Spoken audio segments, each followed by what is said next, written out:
Welcome to the St. Johnsbury Chrysler Dodge Jeep Rams Outdoor Edge on WYKR, serving Northeast Vermont and Northwest New Hampshire. I'm Josh Smith, and we've got a fun one lined up today. Gary Moore sits down with Willy Minot, and they start taking off. They start talking about something a lot of folks around here appreciate: classic snowmobiles. From the machines that people grew up riding to the stories behind those early sleds, they take a look back at some of the history and nostalgia of snowmobiling in the North Country. Then the conversation shifts to another sure sign that winter is starting to turn the corner: the start of sugaring season, and what maple producers are watching out for as the sap begins to run. We'll also bring you our snowmobile trail report for both Vermont and New Hampshire, and later on we'll check in with the Fairbanks Museum for the Outdoor Edge forecast. So stick around. The Outdoor Edge starts right now.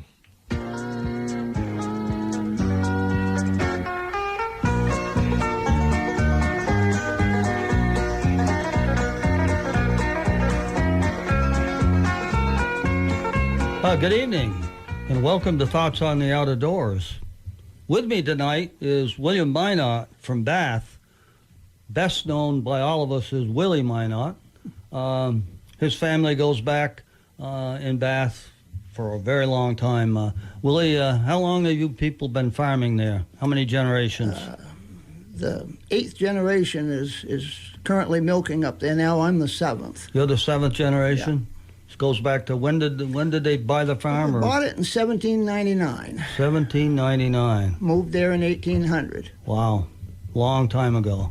I know certainly the Minots are, if not the senior family in Bath, certainly right at the top. The family's been involved in just about everything that happens in Bath, too. How long were you on the fire department? About 49 years, almost. I haven't made 50 quite yet. Yeah, you were chief for many years. Yeah, about 13. Yeah, good. Yeah. Well, anyways, why I asked you to come in tonight was I ran into you up at Monroe at the Vintage Snowmobile Festival, or whatever it was, ride-in, I guess it was officially called. And I was kind of interested in the sleds you had and so forth. But my understanding is the event was sponsored by the Monroe Snowmobile Club. What do you call That's the Monroe Bumper Humpers. Bumper Humpers. Yeah. And this is actually was their third one. Mm-hmm. And they seem to be getting better every year, bigger. There's a tremendous interest right now in vintage snowmobiles in New Hampshire and Vermont, and we think that it'll continue to grow. Yeah. Any idea how many were there? It seems like a pretty big crowd. We didn't have a sign-up sheet, and we should have, but I would say that there was in excess of 100 snowmobiles. Yeah. And I know that the food ran out fairly quickly, too. So, but, yeah, it's also promoted as being a landowner appreciation event. We invite all the landowners that club travels to come and eat for free and see the sleds and stuff. And if we make a few dollars on donations, that's great. Right. The most important thing is the landowner appreciation. That's right, because without the landowners in the state of New Hampshire, there would be no snowmobile. Well, that's true everywhere, right? Exactly. Yeah. But what impressed me, or many things impressed me, not only that, the food. I got some before it ran out, by the way. There were a lot of good choices, but were the vintage snowmobiles. Yes. And you and your wife were there with a 1969 ski rule. Yeah. And beside it was a 68 ski rule that you'd sold, but had been in your family. Yeah.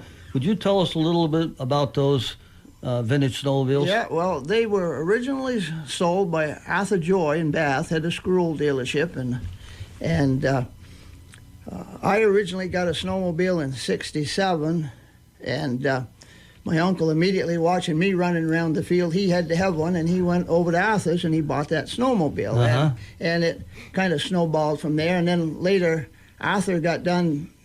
Joy got done being a dealer, and my uncle took over the dealership, and he headed into the mid-'70s. Okay. And so here and there, tucked around, we've probably got 7 or 8 of those green things in various states of disrepair, and And the one we had there was my father's, and it was pretty much perfect.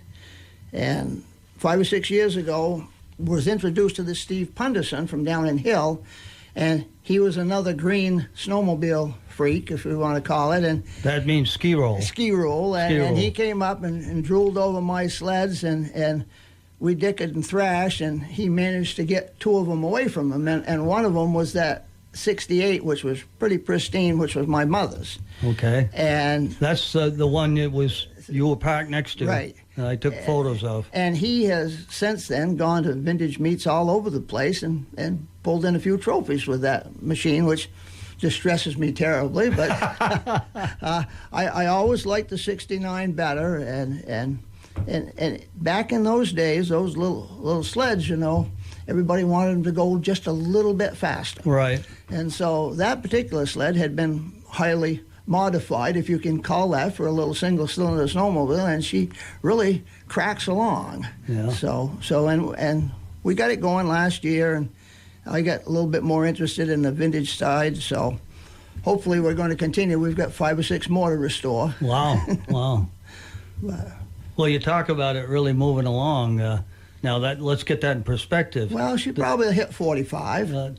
Some of those new ones today will go over 100. Oh, yeah. Yeah. Oh, yeah. Of course, back when you bought that, we groomed the snowmobile trails dragging a bed spring behind a snow machine, right? If you go 45 miles an hour on that little snowmobile that only weighs 250 pounds and the skis are only 26 inches apart, you'll know you're going for quite a ride. Yeah, there's no suspension. No. Yeah. Well, I just walked all around the grounds looking at all these different snowmobiles, names that I haven't heard in a very long time, Back in the 60s, there were a lot of companies manufacturing snowmobiles. Sure. 75, 80 companies. Yeah. Now it's down to very few that dominate the market. Yeah, right. Yeah. Huh. Yeah. But several locals have collections too there. Sure. For Polaris's, it comes to mind the Lavoies have a nice collection of old steel cab rear engine Polaris. Some of them were up there, and there's a whole. Those are the Lavoies in Haverhill, right? Yes. Yeah. Mike and his son, and they go up Mount Washington every year with those old Polarises. In fact, I think they're going in another week or so. Is that right? Yeah. I know that's an annual event. Right. Now the Schultz was there they had sleds, right? A bunch. Who's this? The Schultz. Yes. Yeah. And there was several that I didn't unfortunately get their name. One that I really liked too. There was a gentleman there that had a Ward's Caribou.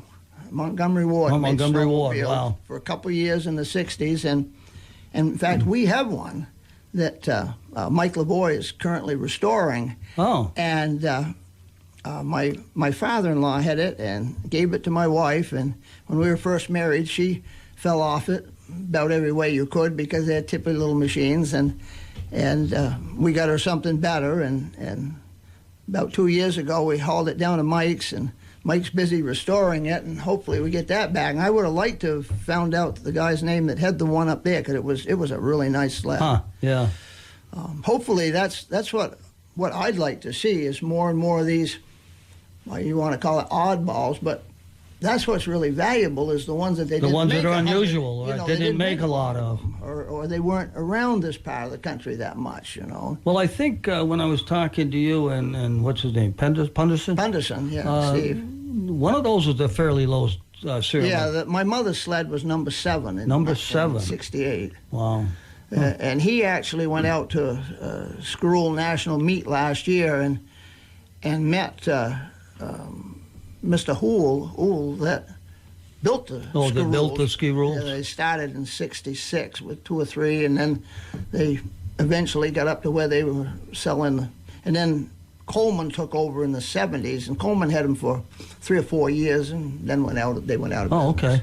Huh. Yeah. Coleman that makes the Coleman stoves and camping gear. Oh, I'll be darned. Almost everybody wanted to get into it. Massey Ferguson had a tractor line. They had a snowmobile. John Deere had a snowmobile. Johnson Marine and Evinrude Marine all had snowmobiles. All had snowmobiles, right. It was a big thing in the late 60s. Yeah. Huh. And then, Well, I think that's a good place for us to pause. It's the St. Johnsbury Chrysler Dodge Jeep Rams Outdoor Edge on YKR Country. At R&L Archery, we know it's not just about the thrill of the hunt or the size of the fish. It's about the moments that matter most, the traditions passed down from one generation to the next, and the stories told by the fire long after the sun is set. It's about the journey, the memories, and the time spent together with friends and family, because these are the moments that truly last a lifetime. R&L Archery, where every adventure begins. Come create your story. Every business story starts small. As you share your story, it creates movement, and movement builds momentum. Your social media and website are the conduits for that story. It's about more than clicks and views. It's about creating connection, community, and opportunity to do business. It's time to tell your story. Go to northeastkingdomonline.com. Our local Vermont team can help you get more from your online media. Once again, that's northeastkingdomonline.com. Miles Supply, your stop for all your general business products, paper towels, toilet paper, first aid kits, and more. Purchase your paper and soap products from Miles, and they'll install the dispensers for free. Do you own a salon, restaurant, coffee shop, or gym making a monthly run to the big box store for your business supplies? Save time with Miles Supply. Call today for a sales visit, 476-3963, or walk directly into their showroom, 143 Boynton Street next to Spalding High School. Miles Supply, family owned and building relationships since 1954. Welcome back to Thoughts on the Outdoors. With me tonight is Willy Minot, a well-known Bath farmer. We've been talking about vintage snowmobiles and the event at Monroe Bumper Humpers held a couple of weeks ago.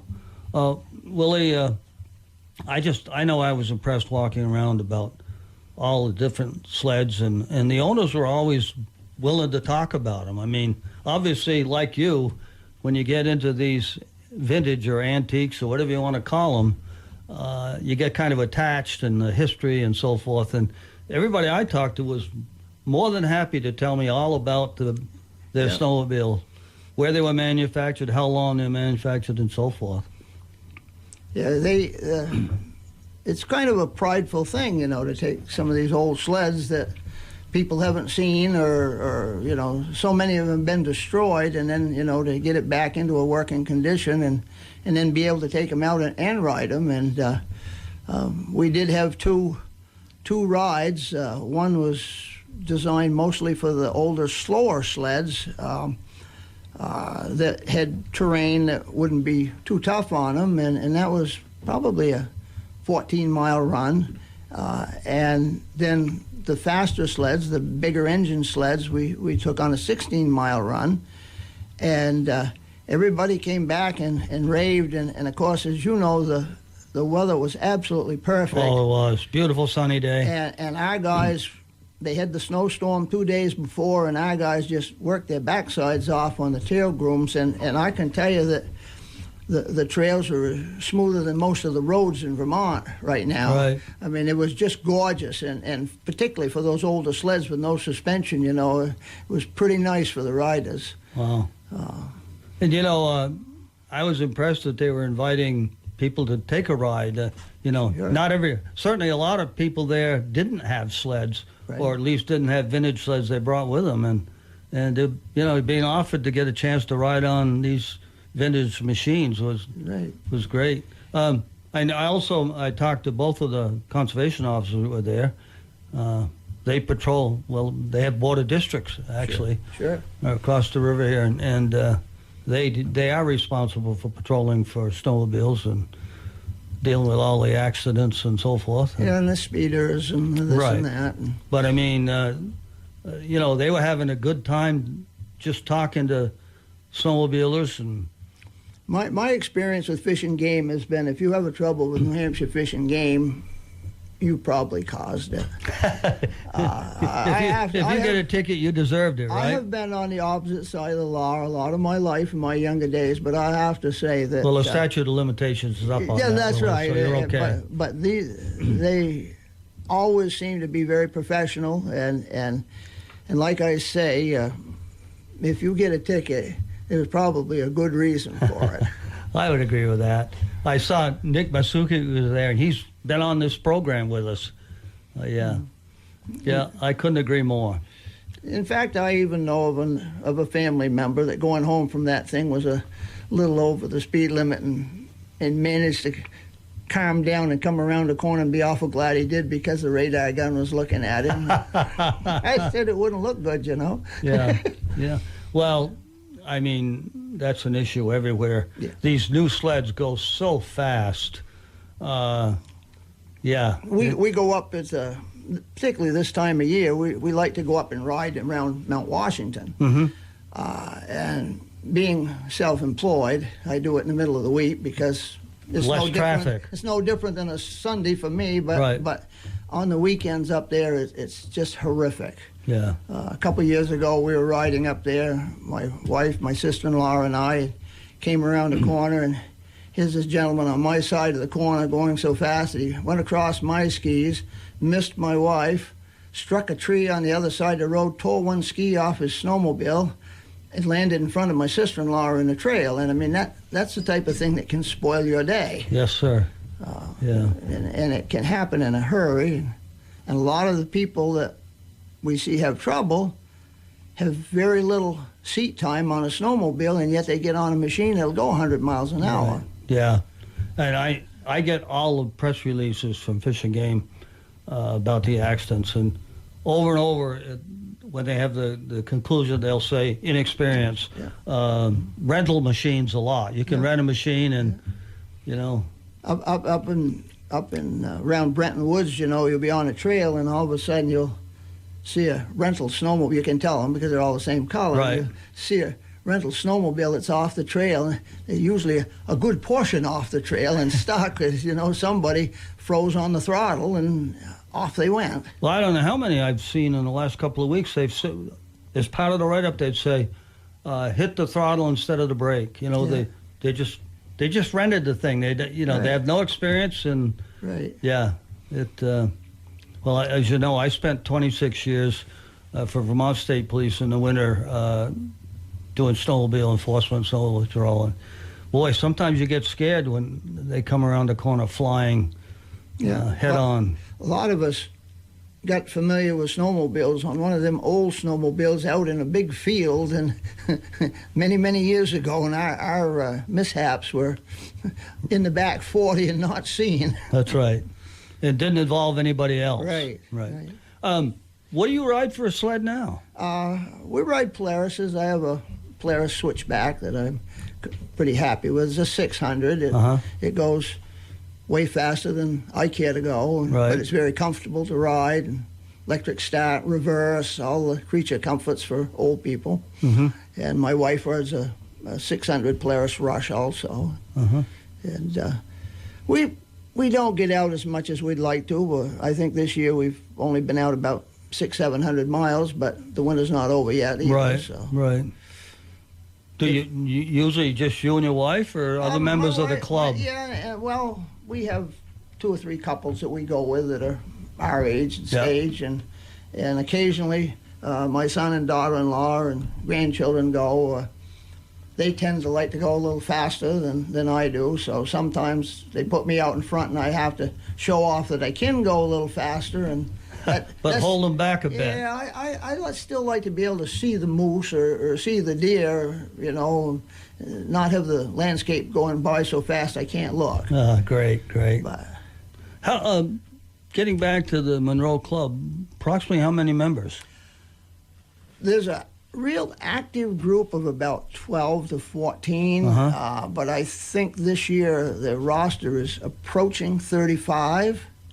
And so we're hoping to, of course, in New Hampshire, if you join a club, you get a knockoff on your registration. Right. And our club dues are fairly reasonable.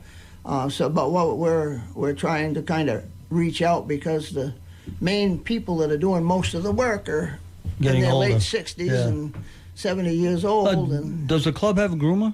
we have a groomer. We have a side-by-side with tracks, a groom, and one snowmobile with a smaller groom, And then in addition, one of our members, Jerry LaFlamme up in North Monroe, has his own side-by-side with a smaller groom of his own, and we're talking about buying another groom to go behind his I see. sled. So, other than Monroe, where do you groom trails? Well, The club. Monroe grooms into Bath as far as Lang Road, Okay. and then Con Valley comes up into Bath Into to Bath. Lang Road. Okay. And then on the other side of things, we groom over through to the Patridge Lake Yep. turn. Okay. Yep. And then Littleton comes in and connects. So, but the clubs all help each other. Right, You know, exactly, if yeah. Littleton's got a machine down or something, Monroe's taking parts over, or if they know somebody's got an event coming up and they're a little short-handed, they'll try to do a little grooming. The clubs try to work together. Yeah.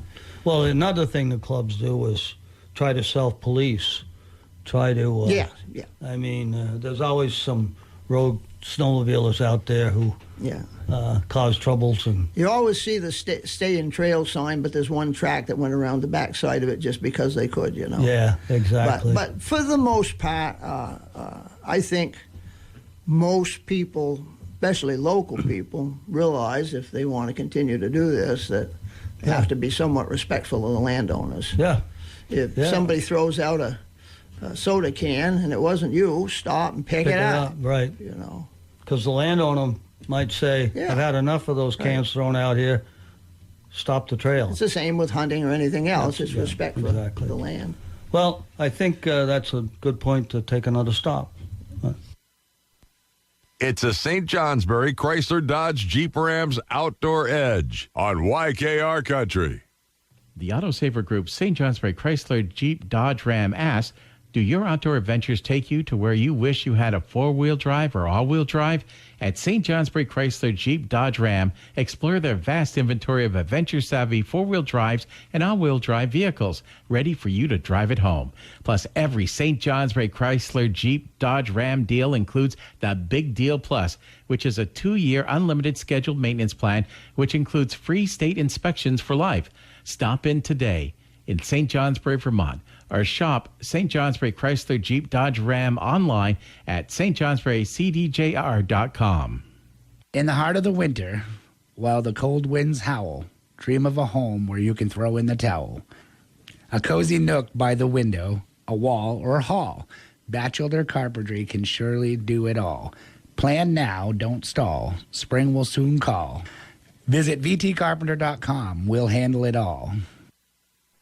Winter in Vermont is a great time to get outside and explore. It offers experiences for a wide range of abilities and interests. The Vermont Fish and Wildlife Department provides opportunities to take advantage of what the season offers. Visit vtfishandwildlife.com to plan your next winter adventure. You can sign up for a free ice fishing clinic, watch how-to videos, or find a wildlife management area near you for a quiet snowshoe stroll. Vermont Fish and Wildlife is here to help you get outside and experience the outdoors this winter.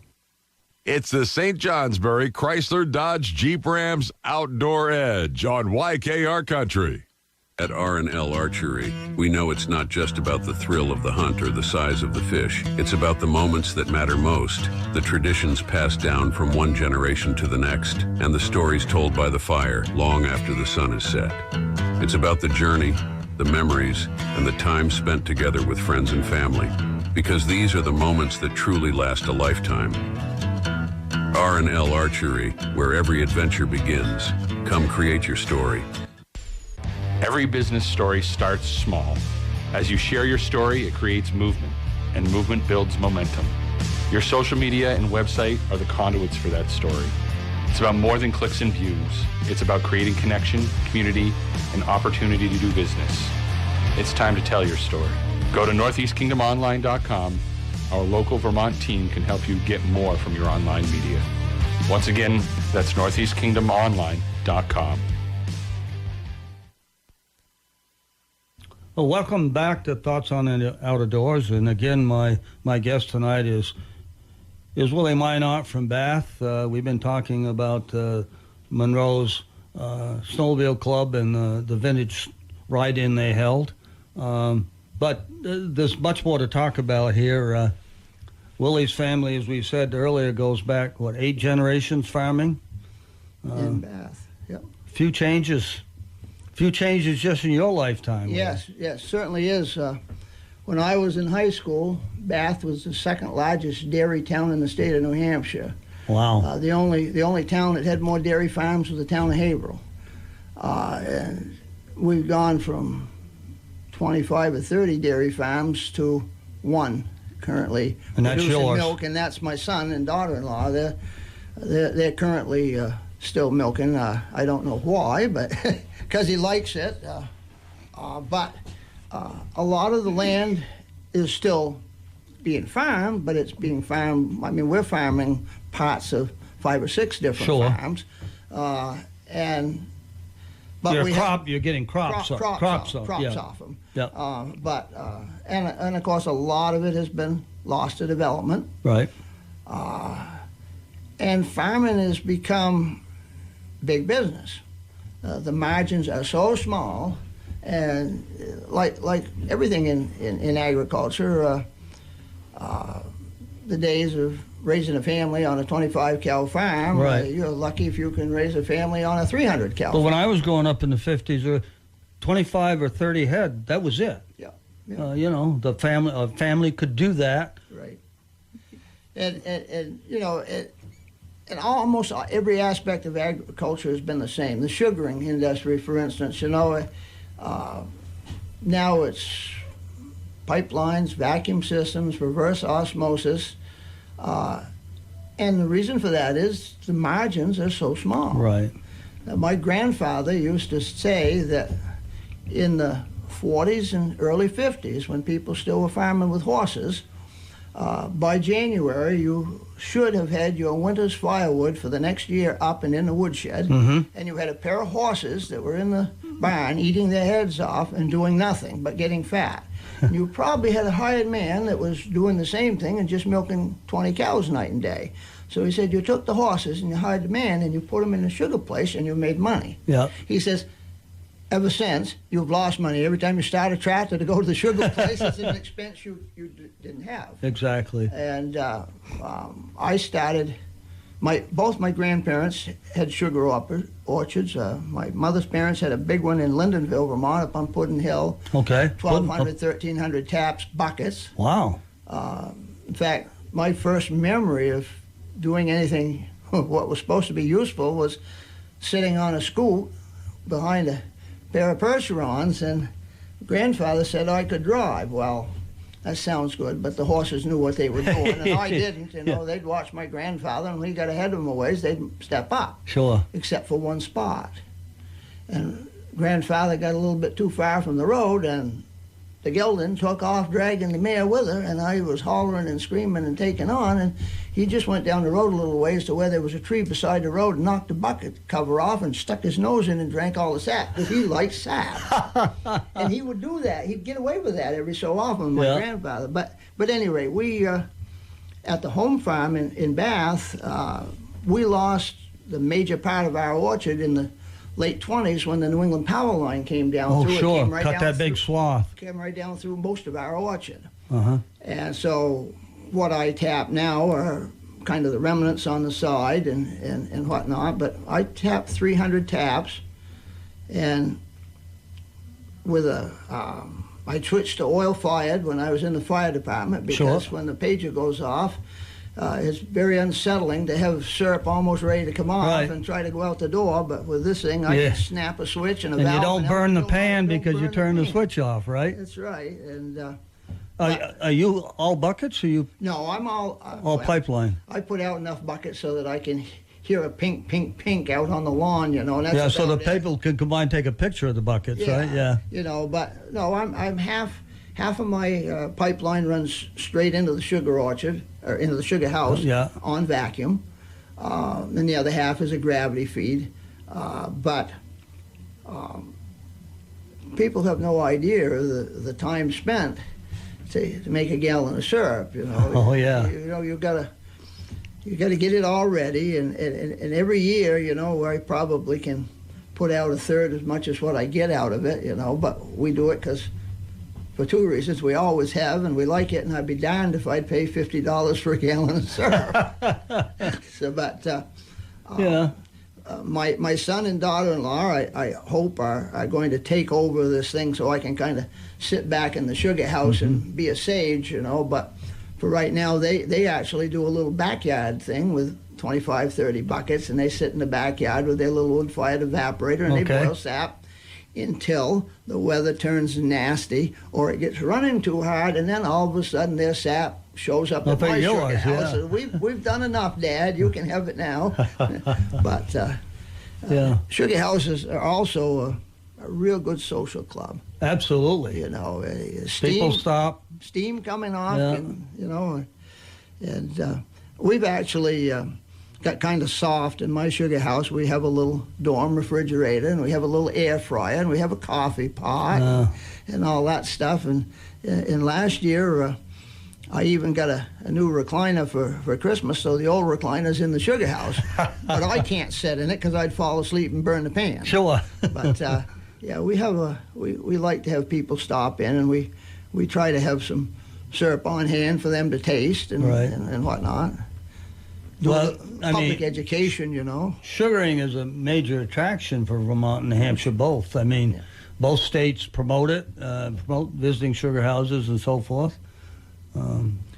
I saw down at almost, not the biggest operation, but one of the bigger operations, I was down at Bascom's in Ackworth last week and getting some supplies and was just about to ask them how much syrup they'd made when I saw a big cardboard thing on the counter that they, as of the 16th of January, they'd made 863 gallons. Wow.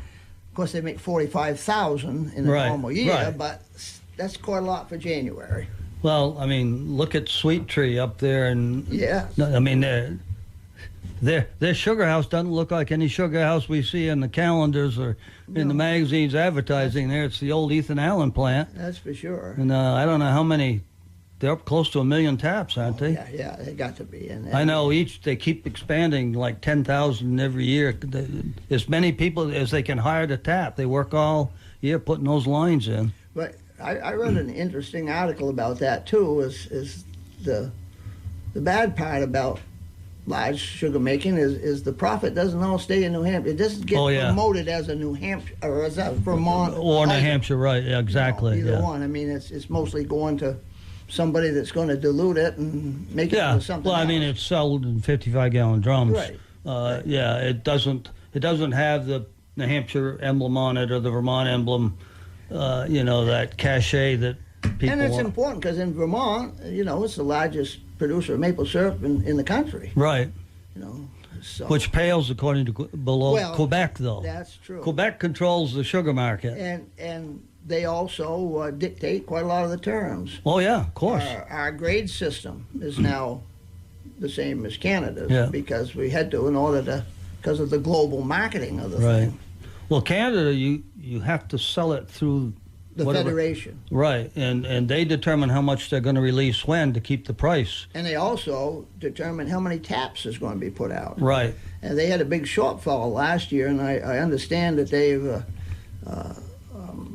allowing almost 1 million tap expansion this year. Oh, is that right? Oh. But it's all weather dependent, We won't know what will happen until May. It does. We'll be sure in May. That's right. Before I came over here, I went back through. I have records going back to 2000 of when we tapped, when we got done boiling, how much we made, and consistently, it's been just about this week in March to about the first week in April. A couple of years might have been a little bit earlier and a little bit later. Right. But I found one thing I found really interesting is in a real cold year that started late, I made a half a crop. Huh. And I think it's because we started so late, and then spring sprang. And then once the trees bud, you're done. Right. Yeah. But as I said before, I like the season, so generally, about this time of year, I'm sick of shoveling snow. And by the end of sugaring, I'm pretty much done with sugaring and ready to get on with spring tractor work. So, it makes it works, good. Yeah. Well, I mean, you stopped milking cows. That's your son, but you do all field work. I do field work. Yeah, I raise most of his hay. He helps me a little bit, but I own most of the equipment. And we're feeding. He's feeding about 50 dairy animals and 30 beef. Mm-hmm. And then I put up feed for a sheep farmer in town. And up until this year, I was doing Patty Page's old place, which is a farm to forest, a farm to table restaurant in Boston, putting up their feed. Oh. So I keep pretty busy. Yeah. In the summer, my wife says that I should spend more time on the pontoon boat, but unfortunately, good days for the pontoon boat are usually pretty good. Good day to hay. Well, you couldn't give up everything. No, I mean, I said, somebody said, when are you going to retire? And I said, I refuse to retire. My wife's got too big a bucket list. Well, with that, I guess perhaps it's time that we say goodbye. Willie, thank you so much. Maybe next year we'll talk again about the vintage snow. I'm really interested in that group. You really should get one. I need one more toy I don't have time to use. Yeah. I have too many toys I don't use. Yeah, I know. And that was Gary Moore talking with Willy Minot of Bath. And I got to tell you, I sat in on that conversation. I was running the board, and it was such a joy watching those two talk to each other. Well, coming up next, before you fire up the sled and head for the woods, we've got our Snowmobile Trail Report with updates from both Vermont and New Hampshire, so you'll know what conditions are like across the region. That is coming up right after this break. It's a St. Johnsbury Chrysler Dodge Jeep Rams Outdoor Edge on YKR Country. You've picked the paint colors, maybe even sketched a layout on the back of an envelope, or made the playlist for your grand opening. But without a design, it's just a dream. Riverside Design Works in Bradford makes those dreams real for families and small businesses across the Upper Valley. Affordable, functional, and community-focused, we build for your needs and within your budget. But heads up, the 2026 construction season is booking fast. If you want shovels in the ground next year, you need plans today. Keep it simple. Riverside Design Works. Smart choices, reliable results. We are excited to have once more Gary Lamberton, who is the trail master of the 302 Buckaroos, on the line. Gary, how you doing? Doing great. The weather, what's going on with the weather here? I'm seeing sunny days. How is that going to affect the trails? Well, it's March, We're happy to make it this far. Last year, we were all done by this time. Right. And how are the trails looking is everything still green, or we're getting some patches of yellow now, or? Not yet. Not in Groton. We're still all green, but the trails are really hard. This is the time of year where you want those scratchers, those things that drag on the ground from your suspension, kind of stir up that icy surface and help keep the suspensions cool and the engines cool. It really makes a big difference for today's sleds. Right. And I know, too, is like, especially when you're out in the woods, it takes way longer for snow to melt when you're inside the woods because it's all shaded compared to, say, like some of the fields that are open. Yeah, but we're still good. Everything is still all covered with snow. We have not started forming any bare spots yet. So even if you're seeing that south of us, we're still good in Groton. Now, it may be different next week because we do have some warm weather coming. But we're still good, and we're not trying to save the base. Get out there and ride as much as you can. That's right, and so probably then we still have at least another good 2 or 3 weeks left to be able to still be out on your sleds. Then I'm hoping so. Yeah. I'm hoping so. Like I said, we have not been able to ride in March for quite a few years, so this is something wonderful to be able to have, and you definitely got to take advantage of it. It's just been a great season, something that I haven't seen for quite a few years. Last year was good, and this has beat it. Yeah, and take advantage of it. This is a banner year for anybody with a snowmobile, that's for sure. Yeah. It's been great. And so what's the news then? All the trails are still open, and like you say, all the trails are still open. And there's any safety issues that you want people to be aware of? No, I mean, no, nothing big. We're still all good. Everything's normal. I think the biggest thing is we're starting to think about what's going to come up next year. I hinted that we're hoping to expand a trail, and so those talks are continuing, and we're talking to landowners and answering those questions, and we're starting to put the plans into place and hope to have more information in the fall and make announcements then, and some plans even farther out in a year, 2 years after that of some other bigger trails.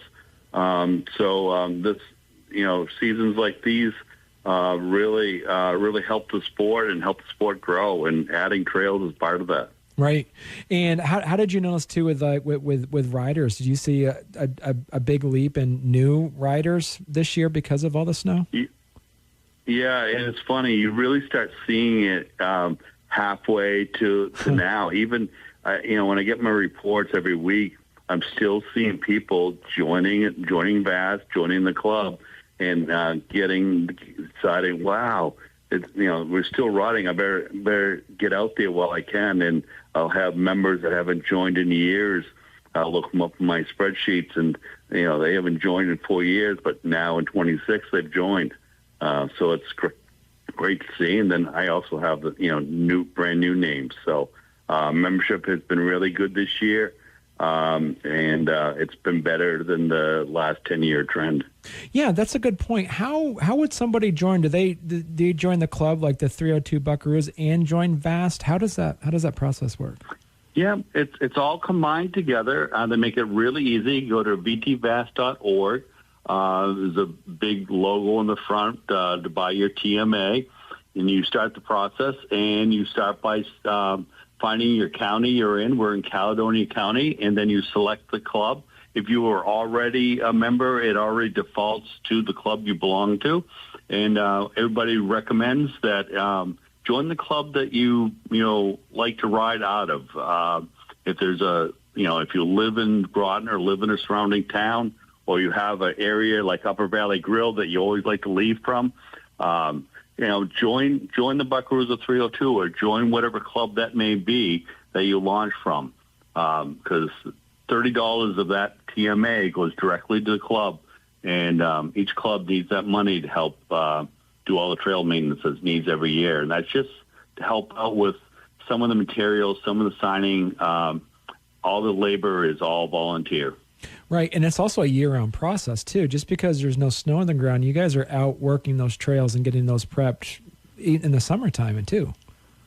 Well, yeah, I mean, we start in the fall, but the planning starts. Actually, I start planning as soon as this winter is done. We start picking up this playground and start putting everything away. I'm planning for next year.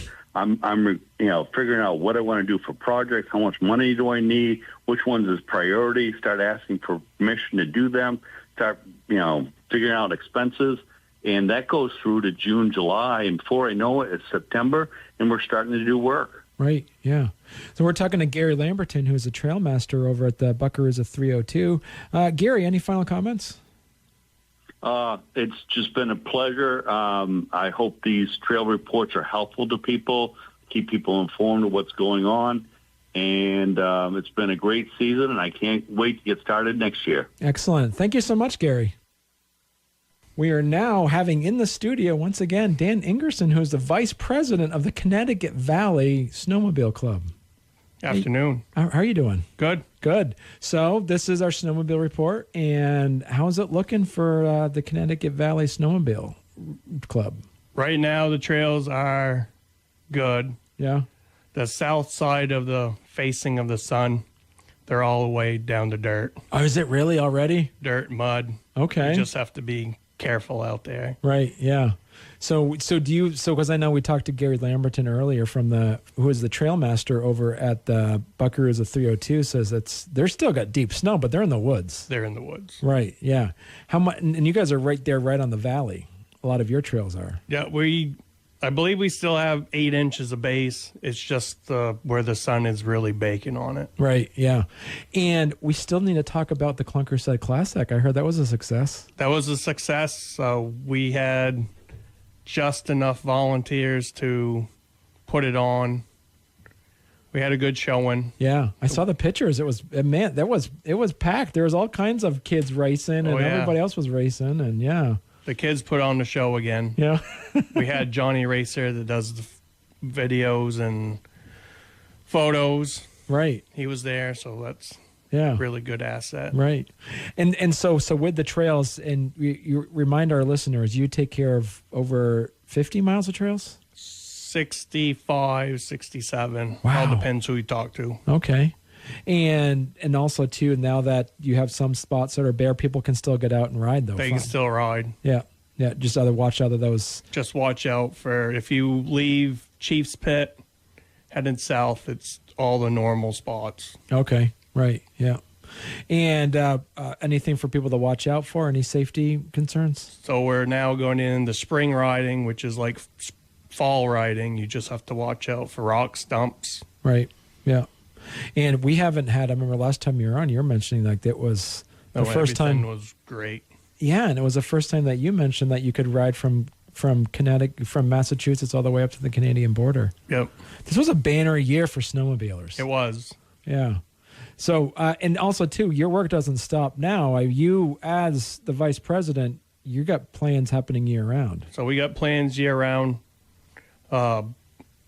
We got to try to get open a trail to get over to Long Pond, work with the state and National Forest. Right. To get that trail back open. It's been 20 years. Wow. Since that trail's been open.